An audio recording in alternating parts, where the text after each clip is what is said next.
वंचित बहुजन आघाड़ी के उम्मीदवार फारूक अहमद को हलक़े जुनूब से आज़ाद उम्मीदवार मिलिंद सिद्धार्थ चित्रे ने हिमायत दे दी है। वंचित बहुजन आघाड़ी के हलक़े जुनूब से उम्मीदवार फारूक अहमद की दलितों और मुसलमानों में मकबूलियत को देखते हुए आज़ाद उम्मीदवार मिलिंद सिद्धार्थ चित्रे ने फारूक अहमद को हिमायत देने का ऐलान कर दिया है। इन्होंने अपनी ताईदी मकतूब में कहा कि वंचित बहुजन आघाड़ी के रूह रवां प्रकाश बाड़ा साहब अम्बेडकर के नजरियात और फारूक अहमद की आवाम में बढ़ती मकबूलियत को देखते हुए इन्होंने फारूक अहमद को अपनी हिमायत देने का फैसला किया था। मिल गेट पर वाक़ लाल बूटा के दफ्तर पर मुनक़्क़िदा एक तकरीब में इन्होंने फारूक अहमद की गुलपोशी की और अपनी हिमायत का मकतूब हवाले किया। इस मौके पर फारूक अहमद ने खिताब किया और हिमायत देने वाले आज़ाद उम्मीदवारों का शुक्रिया अदा किया। जलसे में भारतीय कम्युनिस्ट पार्टी के जिम्मेदारान, सफाई मजदूर, बीड़ी मजदूर और खवातीन की खुसूसी शिरकत रही। इस मौके पर प्रदीप नागापुरकर, के जामकर, शिवाजी फुलवड़े, श्याम सोनकामड़े, वैशाली ढोले, पद्माबाई, जावेद हाशमी और उबैद बाहुसैन व दीगर मौजूद थे। मी मिलिंद सिद्धार्थ शितळे, राहणार संगसन नगर, इतवारा, नांदेड येथील दक्षिण 87 दक्षिण विधानसभा मतदारसंघातून अपक्ष फॉर्म भरलेला होता। तरी पण मी फारूक अहमद साहेबांना माझं समर्थन देत आहे बिनशर्त। नाही कुणाच्या दबाव नाही, बिनशर्त पाठिंबा देतो। हां, फारूक भाई खूप चांगले उमेदवार आहेत। त्यासाठी हां, बाळासाहेबांचं नेतृत्व पाहता आम्ही फारूक भाईला समर्थन देत आहे। लोकांना काय आव्हान करणार? लोकांसाठी एकच आव्हान आहे की फक्त फारूक भाईला गॅस सिलेंडरवर वोट टाकायचं। नांदेड़ दक्षिण में सबसे ज़्यादा उम्मीदवार रहने वाला मतदार संघ के तौर पे ये जाना जा रहा है। लेकिन जिस प्रकार से माननीय बाड़ा साहब अम्बेडकर ने सारे वंचितों की एकजुट करके इस लड़ाई को शुरू किया और नांदेड़ में सभी घटक, सभी जात मज़हब को मानने वाले हो, लेकिन जितने भी घटक हैं जो सत्ता से या न्याय से वंचित रहे, उनकी एकजुट इतनी बढ़ रही है, एक साथ उनका समर्थन मिल रहा है।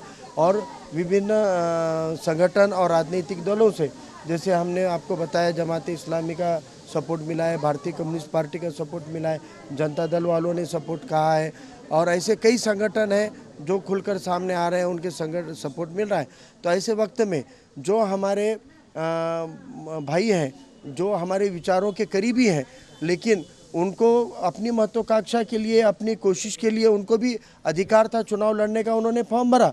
लेकिन उनको लगा कि हम जीतने के रेस में अगर नहीं आ सकते हो और हमारे विचारों का अगर कोई उम्मीदवार जीत रहा है, बाड़ा साहब का कोई सैनिक जीत रहा है, तो उन्होंने उनकी नैतिक जिम्मेदारी मानते हुए इस लड़ाई में अपना पूरा योगदान देने का एक बहुत बड़ा औदार्य दिखाया है। मैं इन लोगों की बहुत तारीफ़ करता हूँ। न सिर्फ मिलिंद सितड़े जी, हमारे पार्टी के नेता केशव कामड़े जी ने भी संपर्क किया, इनसे बात की और इनकी बात को हम तक पहुंचाते हुए आज समर्थन के लिए वो मिलिंद भाऊ को लाए हैं हमारे सामने।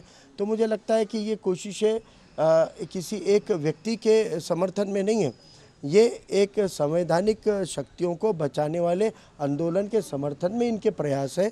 और इन्होंने महाराष्ट्र के अंदर एक नई मिसाल, एक नया उदाहरण पेश करने के लिए जो ये प्रयास किए हैं, उसके लिए मैं इन दोनों का भी अभिनंदन करता हूँ। हर सभा में एक या दो उम्मीदवारों का समर्थन मिल रहा है, क्योंकि जितने उम्मीदवारों ने, जैसे हमारे नितिन भाई हैं, जय भाई है, ये लोगों ने भी दिया है। मुझे लगता है वाजेगांव की सभा में भी 2 उम्मीदवारों का समर्थन अनाउंस हुआ, उस दिन भी दिया गया है।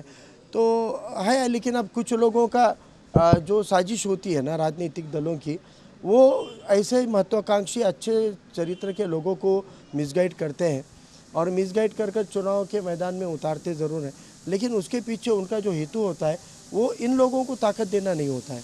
उनका हेतु इन लोगों को एक भ्रम में रखते हुए मुख्य उनका टारगेट होता है किसी अच्छे कैंडिडेट को हराने का।